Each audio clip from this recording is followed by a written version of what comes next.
아그리빠가 바울에게 이르되 너를 위하여 말하기를 내게 허락하노라. 이에 바울이 손을 들어 변명하되 아그리빠 왕이여, 유대인이 고발하는 모든 일을 오늘 당신 앞에서 변명하게 된 것을 다행히 여기나이다. 특히 당신이 유대인의 모든 풍속과 문제를 아심이니이다. 그러므로 내 말을 너그러이 들으시기를 바라나이다. 내가 처음부터 내 민족과 더불어 예루살렘에서 젊었을 때 생활한 상황을 유대인이 다 아는 바라. 일찍부터 나를 알았으니 그들이 증언하려 하면 내가 우리 종교의 가장 엄한 팔을 따라 바리새인의 생활을 하였다고 할 것이다. 이제도 여기 서서 신문 받는 것은 하나님이 우리 조상에게 약속하신 것을 바라는 까닭이니 이 약속은 우리 12지파가 밤낮으로 간절히 하나님을 받들어 섬김으로 얻기를 바라는 바인데, 아그리빠 왕이여, 이 소망으로 말미암아 내가 유대인들에게 고소를 당하는 것이니이다. 당신들은 하나님이 죽은 사람을 살리심을 어찌하여 못 믿을 것으로 여기나이까?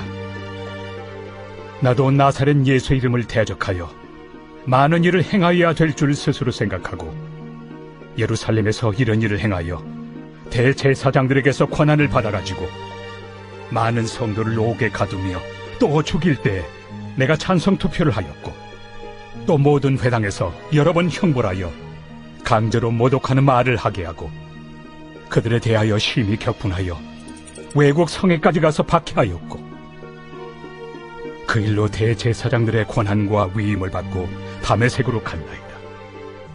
왕이여, 정오가 되어 길에서 보니 하늘로부터 해보다 더 밝은 빛이 나와 내 동행들을 둘러 비추는지라. 우리가 다 땅에 엎드러짐에 내가 소리를 들으니 히브리 말로 이르되, 사울아 사울아, 내가 어찌하여 나를 박해하느냐? 가시채를 뒷발질하기가 내게 고생이니라. 내가 대답하되, 주님 누구시니이까? 주께서 이르시되, 나는 내가 박해하는 예수라. 일어나 너의 발로 서라. 내가 네게 나타난 것은 곧 내가 나를 본 일과 장차 내가 네게 나타날 일에 너로 종과 증인을 삼으려 함이니, 이스라엘과 이방인들에게서 내가 너를 구원하여 그들에게 보내어 그 눈을 뜨게 하여 어둠에서 빛으로, 사탄의 권세에서 하나님께로 돌아오게 하고, 죄 사함과 나를 믿어 거룩하게 된 무리 가운데서 기업을 얻게 하리라 하더이다.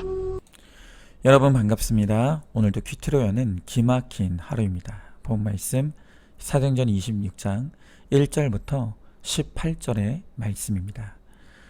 우리 성도의 삶에는 우연이라는 단어는 없습니다. 이 우연이라는 단어를 우리말 사전은 이렇게 정의를 합니다. 뜻하지 않게 일어난 일. 여러분, 하나님을 모르는 이 세상 사람들에게는 뜻하지 않은 일, 또 뜻을 알 수 없는 일들이 너무 많습니다. 그러나 하나님의 사람에게는 우연은 없고 오직 섭리만 있을 뿐인 것이죠. 여러분, 섭리란 하나님의 뜻과 하나님의 계획입니다. 성도의 삶뿐만이 아닙니다. 이 세상에 일어나는 그 어떤 일도 예수님은 말씀하시기를 참새 하나가 죽어 땅에 떨어지는 것조차도 하나님의 뜻과 계획 안에 일어나는 하나님의 섭리의 결과라는 것입니다. 여러분, 그렇다면 하나님의 뜻과 계획은 무엇입니까? 간단합니다. 그것은 우리의 거룩이고 우리의 구원입니다.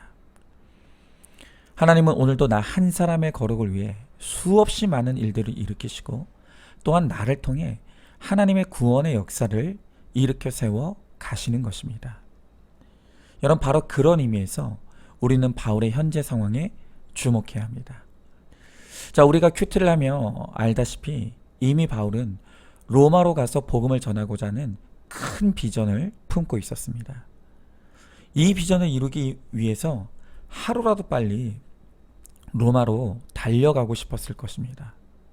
자, 그런데 이상하게도 바울은 2년 동안 꼼짝없이 헤롯궁에 구금당하고 있습니다. 이 헤롯궁에서 단 한 발자국도 나갈 수 없는 갇힌 신세가 되고 말았다는 것입니다. 자, 여러분, 이것이 이해가 가십니까? 하나님은 바울에게 로마로 가서 복음을 전하라는 비전을 주셨습니다.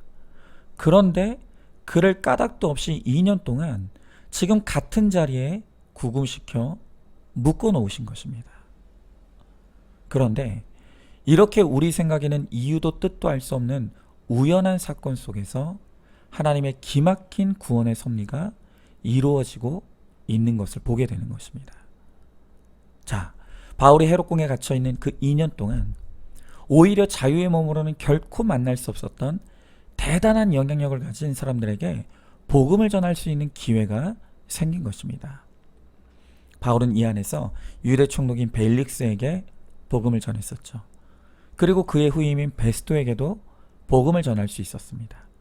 그리고 오늘 본문에서는 놀랍게도 그들보다 훨씬 더 영향력 있는 분봉왕 아그리빠와 왕비인 버니게 앞에서도 오늘 주님을 증언하게 된 것입니다.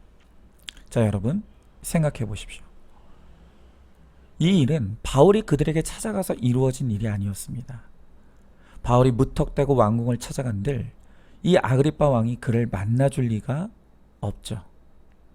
그러나 아그리빠 왕과 왕비 버니게는 오늘 신임 총독 베스토와 상견례를 갖기 위해 자진하여 헤롯궁으로 제 발로 찾아온 것입니다.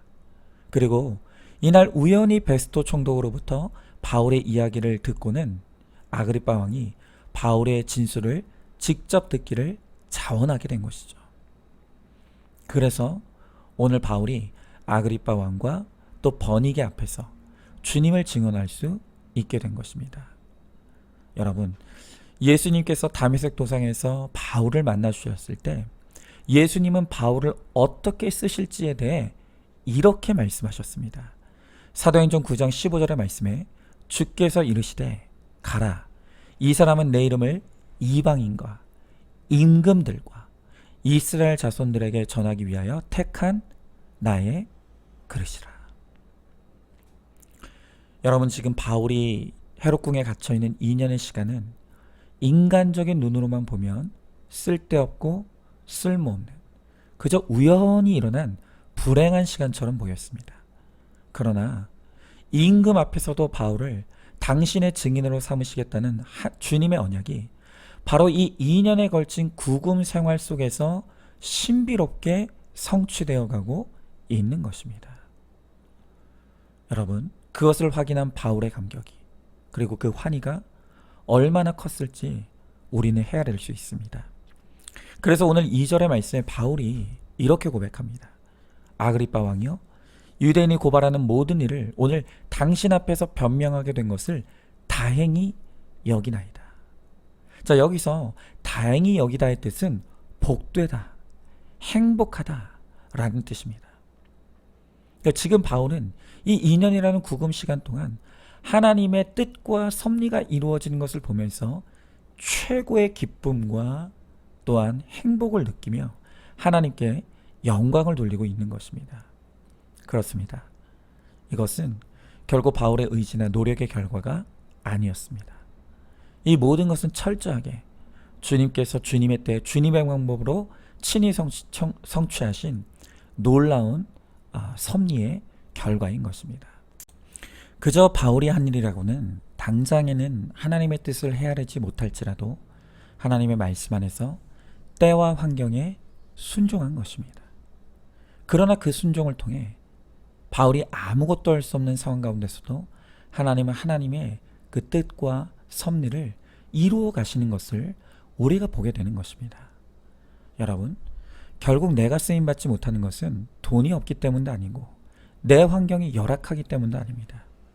내가 여전히 돈과 환경과 사람을 탓하는 한 우리는 하나님의 섭리를 깨닫지 못한 채 허비하고 낭비하는 인생을 살아갈 수밖에 없는 것입니다. 여러분, 바울처럼 우리도 비범한 인생을 살 수 있는 비결은 바로 나에게 주어진 평범한 삶에 잘 순종하는 것입니다. 어떤 상황 속에서도 여전한 방식의 큐티를 하고 또 내 죄를 보고 회개를 이루며 또 거룩을 쫓아 가는 것입니다. 이렇게 우리가 하루하루의 평범한 삶을 잘 살아낼 때 하나님은 우리가 실패했다고 생각하는 시간과 사건까지도 아름답게 사용하셔서 우리를 통해 하나님의 거룩과 구원의 뜻을 이루어 가시는 것입니다. 여러분, 저도 그랬습니다. 과거에 교회에 분쟁의 사건이 일어났을 때 그 고난의 환경에 꼼짝없이 갇힌 상황이 되었습니다. 저는 그 갇힌 상황이 너무 싫어서 빠져나와 보겠다고 얼마나 몸부림쳤는지 모릅니다. 그러나 결국 깨달은 것은 하나님이 가두시면 내 힘으로는 절대로 빠져나올 수 없다는 사실이었습니다. 제가 그것을 깨닫고 그때부터 달리 할 수 있는 것이 없기 때문에 그 하나님이 가두신 환경 안에서 내 죄를 보는 큐티를 해가기 시작했습니다. 그런데 놀랍게도 그것을 통해 제가 새로워지고 우리 교회가 새로워지는 놀라운 반전의 계기가 시작되었던 것입니다. 여러분, 그 갇힌 시간이 없었던들 저는 여전히 기복의 복음을 전하며 거짓된 목회를 했을 것이고 우리 교회도 어쩌면 지금 존재하지 않았을 수도 있습니다. 그러니까 그때 그 갇힌 시간은 저를 통해 하나님의 뜻을 이루시기 위해 꼭 필요해서 주신 하나님의 섭리 안에 있던 시간과 사건이었던 것이죠. 이렇게 하나님의 관심은 바로 나 한 사람입니다. 나의 거룩을 위해 하나님은 오늘도 나를 자유롭게 하시기도 하시지만 나를 가두기도 하시고 나를 또 높이기도 하시지만 나를 한없이 낮추기도 하십니다. 그 모든 환경과 사건을 통해 하나님 나를 주의 비범한 섭리를 이룰 사명자로 준비시키시고 다듬어 가십니다. 이 하나님의 뜻과 섭리를 잘 믿고 잘 순종하는 자에게 하나님은 놀라운 그의 뜻들을 이루어 가십니다. 그래서 로마서 8장 28절에 우리가 알거니와 하나님을 사랑하는 자 곧 그의 뜻대로 부르심을 입은 자들에게는 모든 것이 합력하여 선을 이루느니라. 아멘. 오늘도 우리가 그것을 믿고 오직 하나님께 순종함으로 나를 통해 주님의 선한 뜻이 이루어지는 것을 보게 되고 체험하게 되는 저와 여러분, 우리 모두가 될 수 있기를 소망합니다. 자, 질문해 봅니다. 내 삶에 뜻하지 않게 일어난 우연이라고 생각하는 사건이 무엇입니까? 지금 내가 갇혀 있는 것 같은 환경과 상황이 또 어떤 것입니까? 그러나 그 모든 것이 나의 거룩을 위한 하나님의 계획과 섭리 안에 일어난 일임을 믿으십니까? 비범한 삶을 사는 비결이 평범한 매일의 삶을 말씀으로 잘 살아내는 것임을 믿으시기 바랍니다. 자, 오늘도 9월 6일 보석상자입니다. 하나님의 관심은 항상 나에게 있습니다. 아멘. 오늘도 큐티로 기막힌 하루를 살아내는 하늘가족 공동체 우리 모든 성도님 되시기를 주님의 이름으로 축복합니다.